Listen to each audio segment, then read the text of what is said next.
расскажу, что у нас творится тогда, да, в этом деле, скажем так. Вы знаете, что у нас зарегистрировано 34 партии. Из них у нас участвует в выборах в Государственную Думу, имеют право участвовать 32 партии. Вот.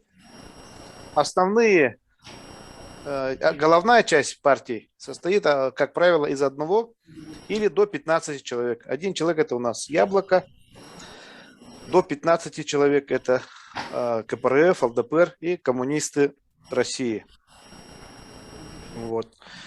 И с точки зрения участия якутян, то здесь у нас тоже очень интересная картина выставляется. У нас, я пока посчитал, 15 политических партий. То есть, если у нас имеют право участвовать 32 партии, то сейчас у нас уже в 15 партиях представлены наши земляки. Вот. Это какие это партии? Это, значит, партия «Единая Россия». Это партия Коммунистическая партия Российской Федерации. Это партия «Справедливая Россия», патриоты за правду. Это либерально-демократическая партия. Это партия «Родина». Российская объединенная демократическая партия «Яблоко». Партия «Роста». Российская партия пенсионеров за социальную справедливость. Гражданская платформа. Российская экологическая партия «Зеленые». Политическая партия «Новые люди». Политическая партия «Зеленая альтернатива».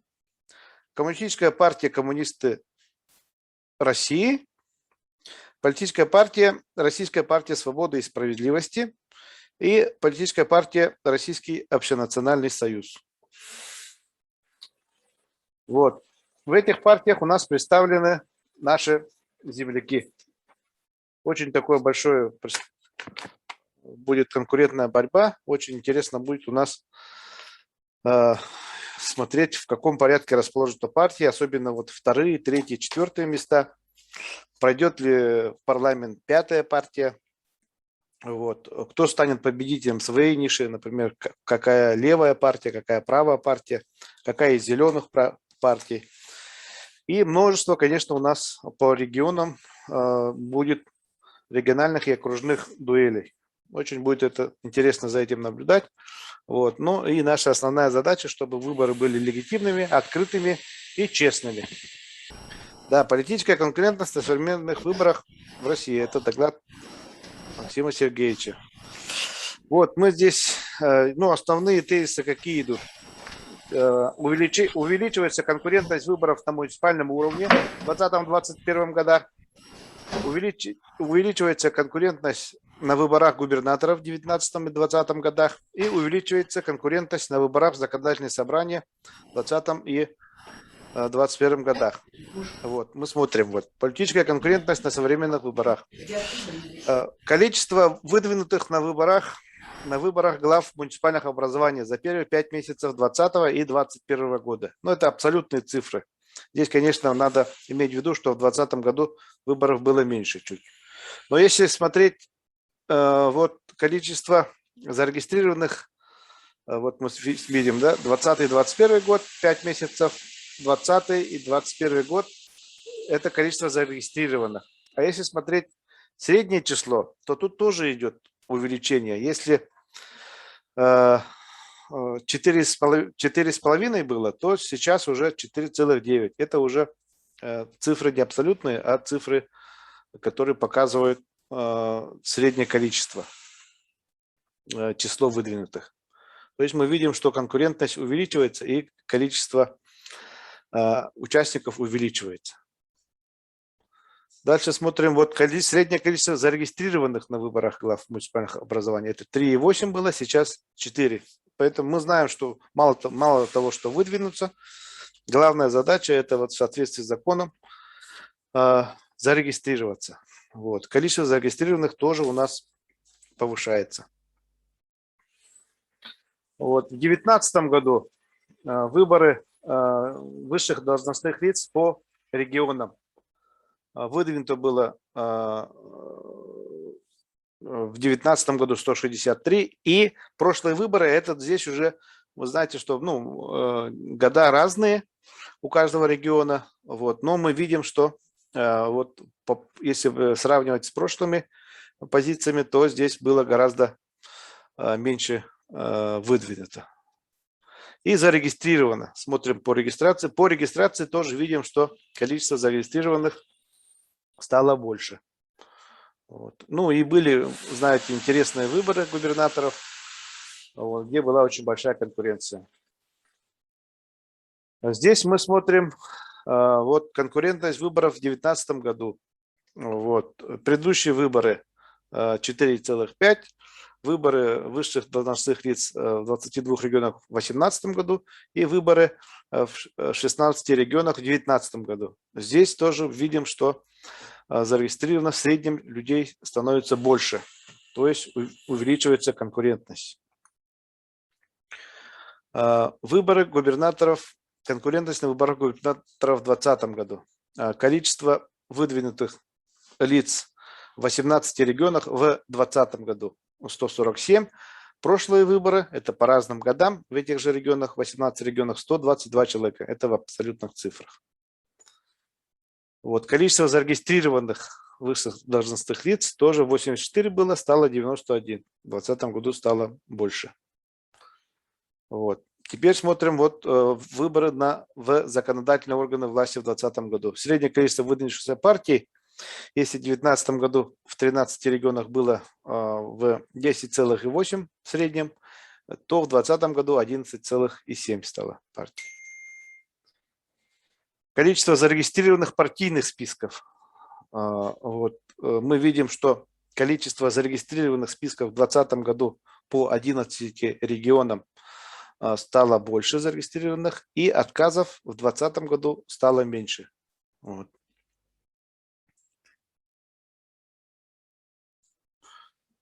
Примеры конкурентности по итогам регистрации на выборах в законодательные органы власти в 2020 году. Здесь мы видим, например, на примере Костромской области выборов, которые были в законодательные органы власти субъекта Российской Федерации. Здесь участвовало 11 зарегистрированных партийных списков. Вот, в Калужской области то же самое. Вот, то есть партии уже начинают сильно работать в регионах. По итогам выборов в Рязанской области 7 фракций, то есть здесь уже появились у нас новые люди за правду и Российская партия пенсионеров за социальную справедливость. Вот. И в Новосибирской области, например, создано 6 фракций, помимо парламентских партий, это новые люди и Российская партия пенсионеров за социальную справедливость. В Челябинской области тоже 6 фракций. Здесь появилась у нас партия «Зеленая альтернатива», в которой тоже участвуют и в которой есть наши земляки. И в Республике Коми это партия «Родина» и партия «Зеленая альтернатива». Вот. В обеих тоже есть у нас на будущих выборах наши земляки. Вот. По муниципальным выборам в городе Казани, в Казанской городской думе, тут тоже появляется у нас партия Роста и коммунисты России. А в Томске новые люди, партия Роста и партия Яблоко. 7 фракций всего в Томске. Вот. Здесь попали в кейсы российские и наши выборы, недавние примеры. Мы все, помните, работали 28 марта на выборах главы городского округа по общественному наблюдению, когда к нам приезжали наши коллеги из НОМА. Вот. И там у нас было 11 кандидатов. Мы с коллегами были тоже наблюдателями. Я был на своем участке. У меня на участке, например, победил не тот кандидат, который сейчас является мэром города Якутска. То есть очень были конкурентные выборы. И очень интересно было наблюдать за этим во время выборов непосредственно в самом избирательном участке. Вот. Там были у нас наблюдатели от Общественной палаты, от Справедливой России, Единой России и КПРФ. Мы все очень подружились, и у нас, слава богу, прошло все нормально. Вот. 25 апреля у нас, знаете, что прошли дополнительные выборы депутатов в поселке Пеледуй Ленского района, где выдвинулось 16 кандидатов. Это тоже вот попало вот в объективы независимого общественного мониторинга о том, что у нас есть большая конкуренция. Вот. И у нас вот есть интересные кейсы. Вы помните, что Николай Андреевич не даст мне соврать, в Хангаласском УСе у нас несколько лет назад победил водитель главы, который участвовал в выборах. Вот. А вот в российских кейсы попали вот уборщица, ну вы, наверное, все помните, про нее много рассказывали, про Угодскую Марину Викторовну, которая на выборах по Валихинского сельского поселения выиграла с результатом 61,7% голосов. Вот. Кужаков Вячеслав Анатольевич выбрал пенсионер, выбрал на выборах главы Бахтияровского сельского поселения Волгоградской области выиграл выборы. И водитель автобуса Давиденко Сергей. Ну, водители автобуса – это особенные люди. Мы знаем пример Николаса Мадуро, который стал президентом Венесуэлы. Он тоже был водителем автобуса. Так что водителей автобуса не надо недооценивать. Вот. Ну, наши коллеги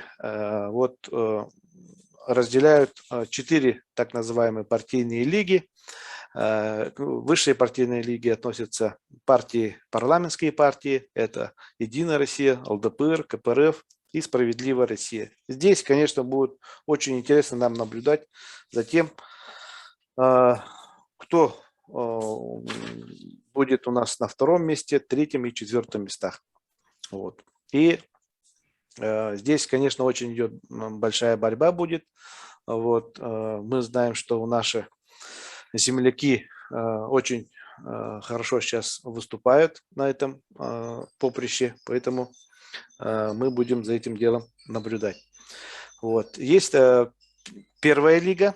Первая лига, туда относятся 10 партий, которые имеют фракции в законодательных собраниях регионов и право не собирать подписи избирателей на выборах в Государственную Думу Федерального собрания Российской Федерации. Это Гражданская платформа, Зеленая альтернатива, Зеленые, Коммунисты России, Новые люди, Партия Роста, Родина, Российская партия пенсионеров за социальную справедливость, Российская партия свободы и справедливости и Яблоко.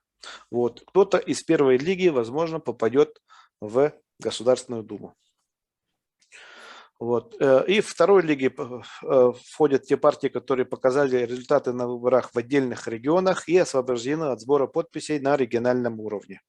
И третья лига – это партии, которые не достигли успеха даже на региональных уровне, но выполняют условия сохранения статуса партии участия в выборах. Вот. Мы знаем, что количество партий у нас было в 2016 году больше 70 было партий, но вот из-за конкуренции у нас осталось 34 партии. Из них вот имеет право участвовать в Государственной Думе, на выборах в Государственную Думу 32 партии. Вот. Ну, политическая конкуренция, как мы видим, она растет из года в год. И очень интересно за этим наблюдать нам всем, как экспертам, как политологам, как членам Общественной палаты. Вот. И очень интересно будет смотреть, кто будет именно займет 2-й, 3-й, 4-е места, и пройдет ли 5-я партия. И также я сказал, что у нас по нашему региону уже политические партии, 15 политических партий, куда, значит, входят наши земляки. К сожалению, вот некоторые товарищи уже начали из-за партийной, скажем так, вошли в партийный раж и уже некоторые темы начинают использовать, которые, скажем так, мы видим, что идет, скажем так, необъективная информация.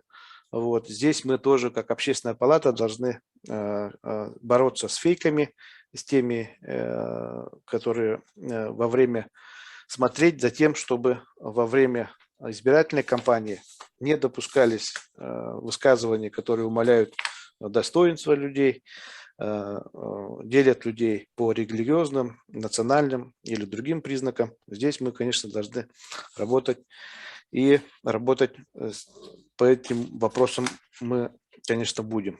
Вот. У нас создан, вы знаете, штаб общественного наблюдения, куда вы все входите как эксперты. Сейчас вот мы вопросы решаем на совете, рассмотрим структуру нашего штаба общественного наблюдения. Вчера я встречался с директором Центра управления регионом Василием Романовичем Десяткиным.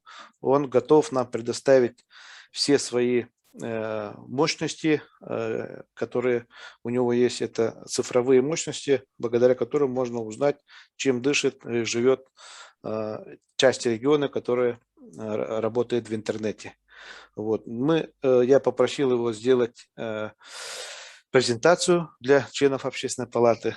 И вот, как будет возможность, мы сделаем эту презентацию, чтобы вы все знали, какие есть возможности у Центра управления регионом. Вот.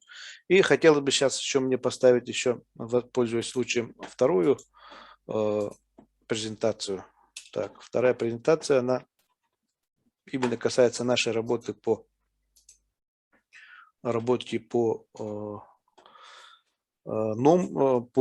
общественной работе нашего общественного штаба, вот, по доверию. Какие вот были выявлены проблемы при осуществлении вот мониторинга, при работе наших штабов.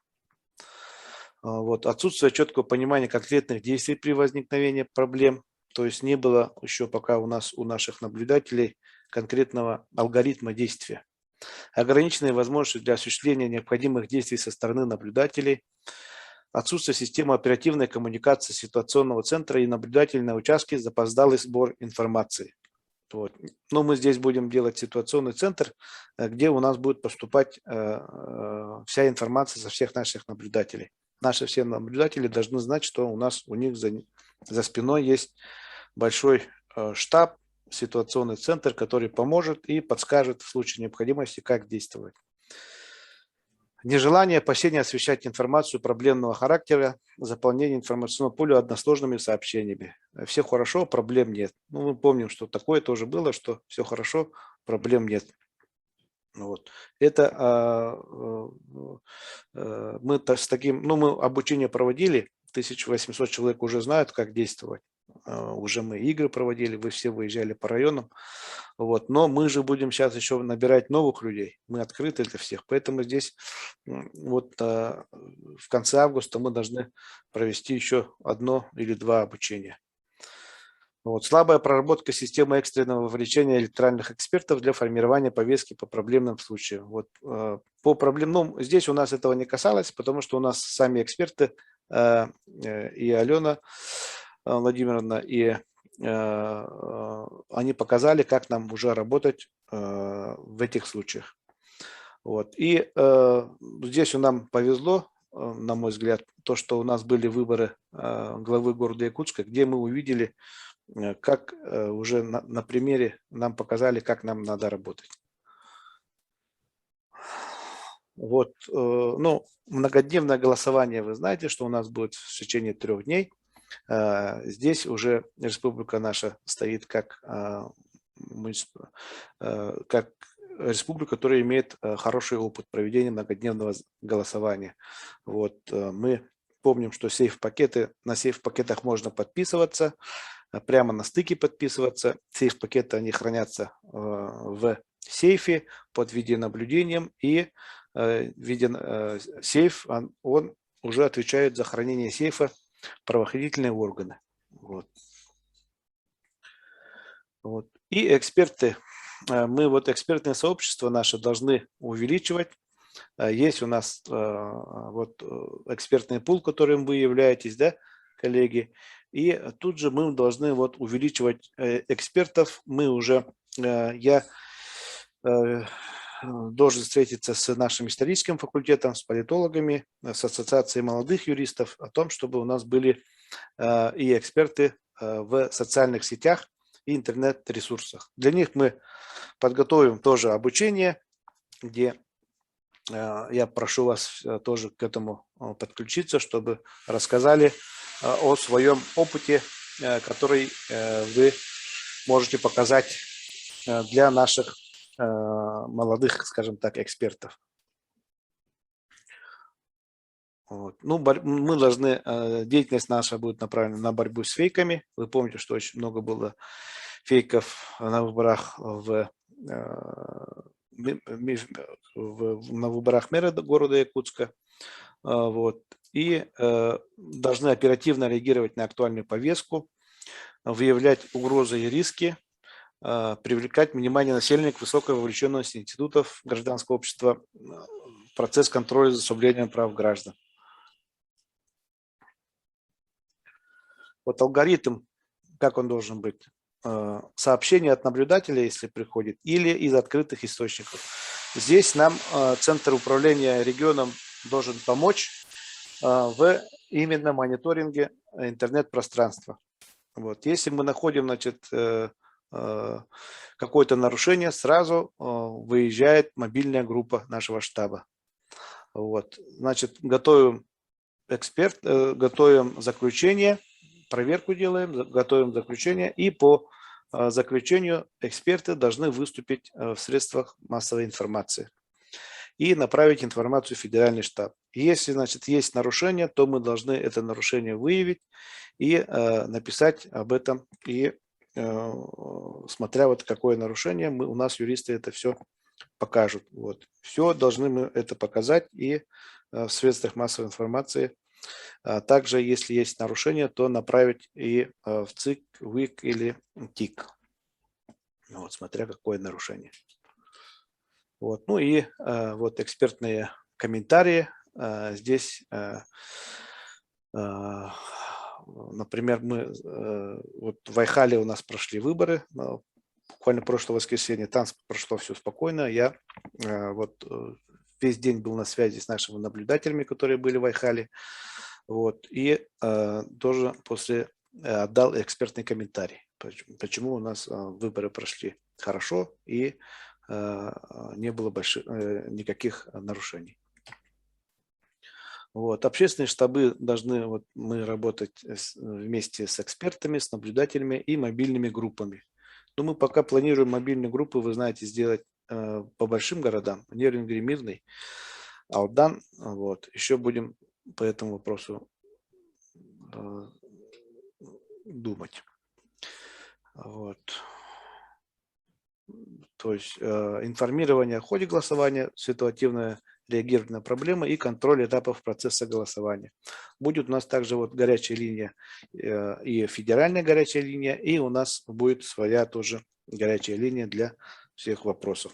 Сегодня я встречался, кстати, вот есть у нас карта общественная на сайте НОМ-24, независимого общественного мониторинга, карта, где будут вот эти все вопросы показываться. Вот. Сегодня я встречался с Евгением Николаевичем Федоровым, председателем ЦИК. Вот. Мы поговорили насчет вот центра наблюдения, который у нас будет. Ростелеком нам поставит, уже должен сейчас скоро поставить большие экраны. Это в 601 кабинете. И в 601 кабинете у нас будет возможность с экранов смотреть, подключаться к любым видеокамерам, которые есть на УИКах и ТИКах. То есть на всех УИКах. Если приходит к нам какой-то сигнал, мы, значит, камеру подключаем туда, уже смотрим и видим, что там происходит. Вот. При возможности отправляем туда мобильную группу. Вот таким образом. Вот. И Евгений Николаевич, он сказал, что они очень заинтересованы в том, чтобы работать с нашим штабом для того, чтобы выборы были честными и чистыми. Вот, чтобы все было легитимно.